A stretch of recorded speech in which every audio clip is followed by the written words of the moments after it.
Havendo o número legal e sob a proteção de Deus, iniciamos os nossos trabalhos.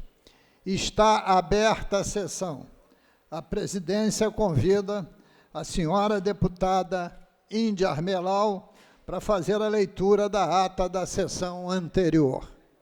Senhor presidente, a ata reflete com exatidão o ocorrido na 44ª sessão ordinária, que iniciada às 9 horas e 30 minutos, foi encerrada às 12 horas e 20 minutos.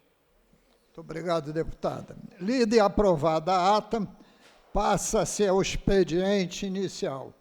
A primeira oradora escrita é a nobre deputada Índia Armelau. Vossa Excelência dispõe de 10 minutos. Boa tarde, presidente. Boa tarde a todos que nos escutam, que nos ouvem, que nos veem, que nos assistem. Mas eu só vim aqui para dar um recado que muitas pessoas não estão sabendo. Em 12/5, o requerimento para instalação da CPMI foi protocolado com a assinatura de 36 senadores e 223 deputados. CPMI, sim. Tá? Existe uma diferença de CPI para CPMI. A CPMI envolve senadores e deputados federais. A CPI só uma classe, seria só deputados. Mas o que eu quero falar para vocês aqui? A ser vergonhice da esquerda, porque eu gosto disso, né, gente? Eu adoro isso, a hipocrisia. O que falam do INSS? Desse furo, desse roubo, dessa sacanagem, que foi culpa de Jair Messias Bolsonaro, que tudo começou lá com ele. E sabe quem não assinou? Deixa eu falar para vocês aqui. Não assinaram ou dificultaram o avanço. Partidos da base do governo. PT, PSOL, PCdoB, PV e parte do PSB. E aí eu quero ver se algum amigo meu parlamentar aqui no Rio de Janeiro, aqui na LERJ, vai ter a pachorra de vir defender por que eles não assinaram isso. Agora, defender vagabundo, marginal e criminoso, está tudo bem. Fazer o escarcel, que o MC Pose foi preso, está tudo bem. Agora, defender idosos não pode? Se vocês estão enchendo a boca para falar que foi na época de MC Bolsonaro, assina. Assina, eu quero que você assine, vai lá. Faz por onde? Mas aqui, mais uma vez, eu trago a hipocrisia da esquerda e você aí se iludindo que a esquerda é pela minoria. Tá? Obrigada, presidente. Eu que agradeço, deputada Índia Armelau. Não, Vossa Excelência vai comigo. Não, ele vai descer, deixa eu ficar aqui. Vou transmitir aqui a presidência, deputada. Rapidinho, falei 2, 3 minutos. Ele está vindo, Jair também está vindo. Não, eu tô calmo aqui.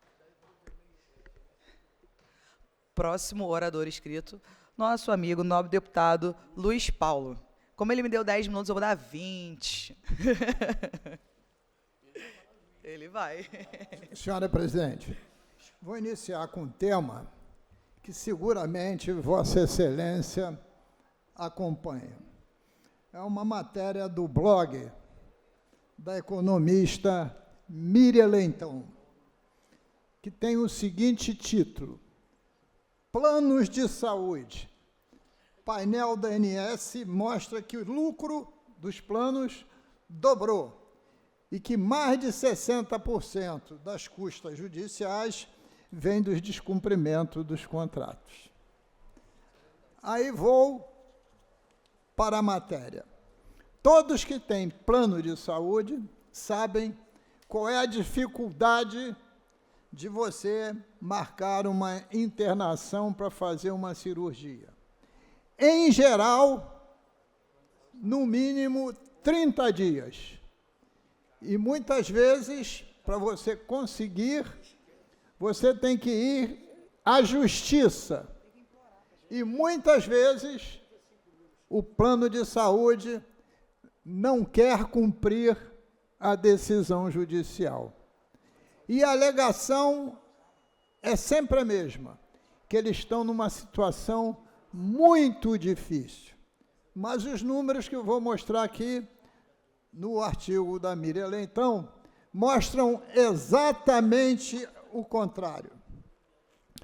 Os lucros das operadoras dos planos médicos hospitalares mais que dobraram em relação ao primeiro trimestre do ano passado. Este ano, o lucro foi de 6,9 bilhões de reais, contra 3,1 bilhões de reais do ano passado. Então, foi mais do que o dobro, 2,23 vezes. Mas não para por aí. Isso é o lucro total. O lucro operacional, que exclui os ganhos financeiros, também mais do que dobrou. Foi de 4,4 bilhões no primeiro trimestre desse ano, contra 1,87 bilhões do primeiro trimestre do ano passado. 2,35 vezes. Se você somar ainda os ganhos resultantes dos planos odontológicos e das administradoras de benefícios, o setor teve um lucro de 7,1 bilhões de reais. Eu não estou falando milhão, não, estou falando bilhões.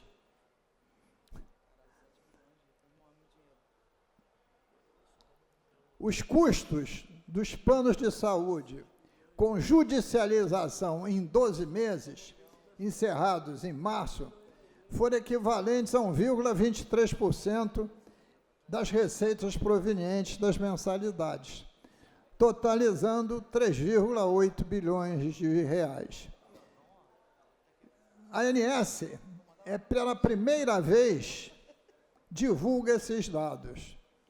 E nesses dados fica demonstrado que 62,4% das decisões judiciais contra as operadoras são ações relativas a descumprimento dos contratos. Então, se eu for continuar, eu vou mostrar que não há nenhuma crise setorial no setor do plano de saúde. Há, propositadamente, uma criação de dificuldades para o consumidor conseguir o objetivo de fazer, por exemplo, uma intervenção cirúrgica. E essas dificuldades é exatamente para se recorrer à justiça e os planos se robustecerem mais. Porque quanto mais tempo o dinheiro ficar no caixa, mais rentabilidade financeira tem por causa das aplicações. Ora, visto que esses dados são oriundos da própria ANS, evidentemente que é hora do governo agir exatamente para botar ordem nessa casa e nós, e aí só no plural, consumidores, termos um tratamento digno.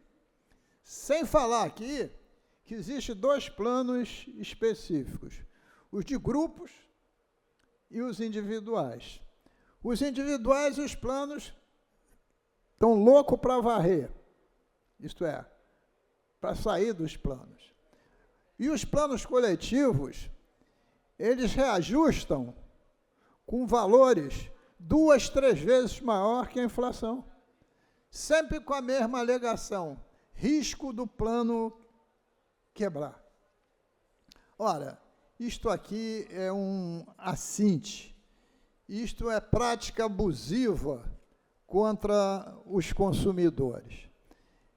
E para terminar, senhora presidente, dados da agência reguladora mostram que as queixas relativas a descumprimento de cobertura assistencial saltaram de 92 mil queixas em 2019 para 300 mil nos tempos atuais.